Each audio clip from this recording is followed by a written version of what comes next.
Ok, še enkrat, ker tukaj za odrom niso bili vsi pripravljeni, ajde roke v zrak pred sebe vsi tu, tudi pred odrom, prvo na strome, gremo.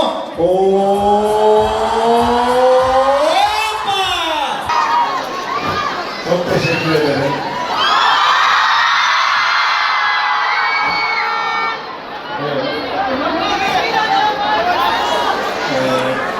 Kara sevdadan dolayı çoğu insan Türkçe biliyor.